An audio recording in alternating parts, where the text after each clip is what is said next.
Hello everyone, welcome back. आज का हमारा जो टॉपिक है strategic management in business policy से बेसिक कॉन्सेप्ट ऑफ स्ट्रेटेजी। ठीक है, बेसिक कॉन्सेप्ट ऑफ स्ट्रेटेजी आज हम डिस्कस करने वाले हैं। चलिए स्टार्ट करते हैं आज का वीडियो लेक्चर।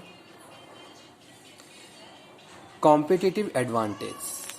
ठीक है, तो जो हम बात करें, अगर बेसिक कॉन्सेप्ट की बात कर रहे हैं स्ट्रेटेजी की, तो उसके पीछे बहुत सारे रीजंस होते हैं। जैसे सपोज मैं कोई ऑर्गेनाइजेशन रन कर रहा हूँ। अब मैं ऑर्गेनाइजेशन रन कर रहा हूँ तो मेरी यही कोशिश रहेगी कि मैं कंटिन्यू ग्रोथ करता रहूँ, डेवलपमेंट होता रहे। मेरे जो भी टास्क हैं, मेरे जो भी टारगेट्स हैं, मेरे जो भी गोल्स ऑब्जेक्टिव्स हैं, वो मैं बहुत ईजिली, एफिशिएंसी के साथ, इफेक्टिवनेस के साथ कंप्लीट करता हुआ अपने जो भी हमारे लॉन्ग टर्म गोल्स हैं उनको अचीव करता रहूँ। ठीक है, अब यहाँ पे हम बात कर रहे हैं किसकी? स्ट्रेटेजी की। स्ट्रेटेजी हेल्प करती है हमें हमारे बिजनेस के हर एक फंक्शंस को परफॉर्म करने के लिए। ठीक है, और वहाँ पे इंश्योर करती है कि हाँ, हम वहाँ पे अपने जो भी हमारे बेस्ट रिजल्ट्स हैं उनको अचीव करें। ठीक है, तो वो यहाँ पे हम बात कर रहे हैं। क्या कॉन्सेप्ट है? पहला है कॉम्पिटिटिव एडवांटेज। हर ऑर्गेनाइजेशन कंपटीशन को कॉम्पीट करते हुए मार्केट में अपनी गुडविल को इंक्रीज़ करना चाहती है। ठीक है, चाहे हम किसी लार्ज स्केल ऑर्गेनाइजेशन की बात करें, चाहे हम किसी स्मॉल स्केल ऑर्गेनाइजेशन की बात करें, हर ऑर्गेनाइजेशन की यही कोशिश रहती है कि उनकी जो भी उनका मार्केट शेयर है या फिर उनकी जो गुडविल है, उनकी रेपुटेशन है, वो बनी रहे और कंपटीशन को प्रॉपर्ली compete करते हुए अपने बिजनेस को आगे बढ़ाते रहें। तो ये सारी चीज़ें कैसे पूरी होती हैं? With the help of fruitful strategy, operating with an attribute or set of attribute that allow organization to outperform its rivals। आप अपने राइवल्स के साथ तभी प्रॉपरली कॉम्पीट कर सकते हो जब आपने स्ट्रेटेजी को, ठीक है, तो वो यहाँ पे हम बात कर रहे हैं competitive advantage. Second one is sustainable competitive advantage और that difficult for competitors to imitate. ठीक है, नेक्स्ट वन है strategy, a comprehensive action plan that identify long term direction. ठीक है, अ कॉम्प्रिहेंसिव एक्शन प्लान, यहाँ पे हम बात कर रहे हैं planning, decision making to perform the functions of the organisation. ठीक है, how can you perform your organisation perform very effectively, very efficiently. For this purpose you have to plan, you have to make a strategy. ठीक है, किस तरीके से आपको अपने objectives को कंप्लीट करना है, तो वो यहाँ पे हम बात कर रहे हैं। Strategy, a comprehensive action plan that identify long-term direction for an organization and guide resource utilization। ठीक है, allocation of resource, division of work, these all factors we are considering in the strategy formulation।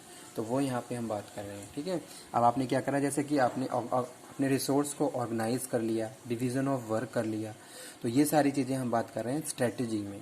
ठीक है, आप क्या करोगे, उस strategy के हिसाब से काम करोगे।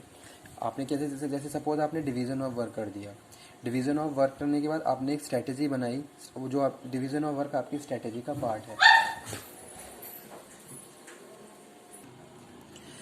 अ comprehensive action plan that identify long term direction for organisation and guide resource utilisation. ठीक है, to accomplish organisation goal with sustainable competitive advantage. ठीक है, पहली चीज़, जैसे सपोज यहाँ पे मैं एग्जांपल कोट करूँ, प्रोडक्शन चल रहा है मेरी ऑर्गेनाइजेशन में। ठीक है, अब प्रोडक्शन, सभी जितनी भी ऑर्गेनाइजेशन है सब प्रोडक्शन कर रहे हैं, सब कुछ ना कोई प्रोडक्ट को प्रोड्यूस कर रहे हैं। आप कितना इनोवेटिव, कितने इनोवेशंस के साथ प्रोडक्शन कर रहे हो ताकि ज़्यादा से ज़्यादा कस्टमर आपको लाइक करे, आपके प्रोडक्ट को लाइक करे। कितना इनोवेटिव प्रोडक्ट आप मार्केट में लेके आ रहे हो, पहली चीज़ ये।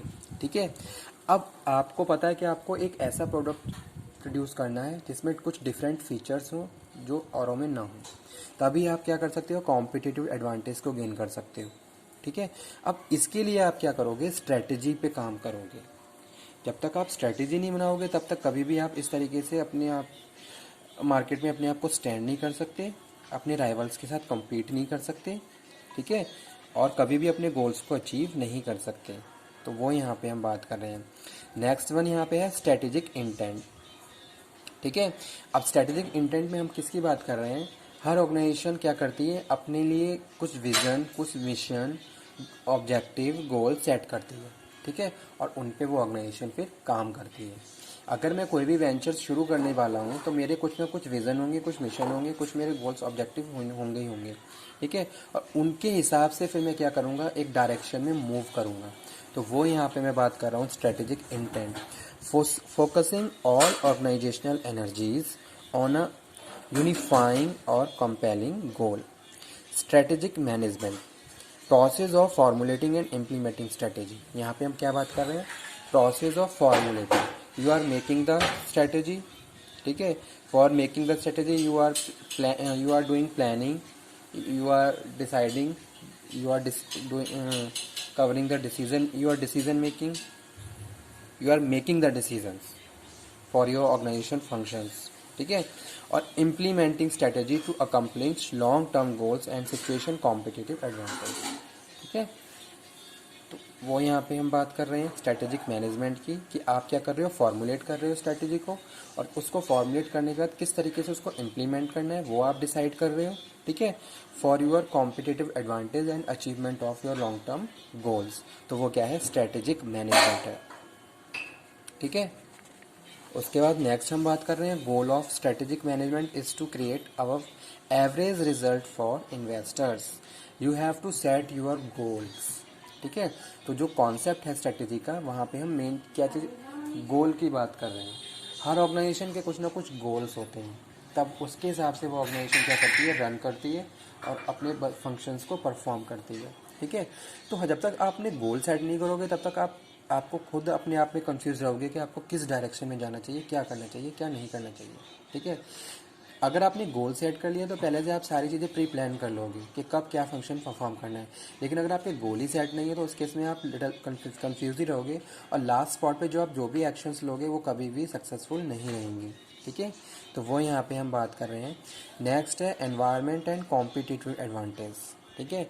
एनवायरनमेंट, ऑर्गेनाइजेशन की क्या रेपुटेशन है, क्या गुडविल है, ठीक है, मार्केट में आपकी ऑर्गेनाइजेशन की क्या रेपो बनी हुई है, ठीक है, कितना कौन कौन से ऐसे फैक्टर और प्रोडक्शन आपके पास है जो आपको कॉम्पिटिटिव एडवांटेज दे रहे हैं, जैसा कि हमने इंटरनेशनल ट्रेड थ्योरी में पढ़ा था, ठीक है। तो वो सारी चीज़ें हम बात कर रहे हैं एनवायरनमेंट एंड कॉम्पिटिटिव एडवांटेज। जैसे सपोज मेरी कोई ऑर्गेनाइजेशन रन कर रही है, ठीक है, कोई एक्सपोर्ट हाउस में चला रहा हूँ। अब मेरे आसपास जितने भी एक्सपोर्ट हाउस हैं तो मेरी यही कोशिश रहेगी कि मेरा जो एक्सपोर्ट हाउस चल रही है वो सबसे अलग रहे, मीन्स टू से उसकी रेपुटेशन सबसे ज़्यादा हो, उसकी गुडविल ज़्यादा हो, मेरा मार्केट शेयर सबसे ज़्यादा रहे, ठीक है, नए नए बायर मेरे साथ कॉन्ट्रैक्ट करें। तो इस तरीके से हम बात करें कि इसकी एनवायरनमेंट एंड कॉम्पिटिटिव एडवांटेज। तो ये सारी चीज़ें कहीं ना कहीं हमारी क्या है, स्ट्रेटेजी से क्या है, कनेक्टेड होती हैं। तो वही आज हमने इस वीडियो लेक्चर में डिस्कस किया, basic concept of strategy. Okay, thank you.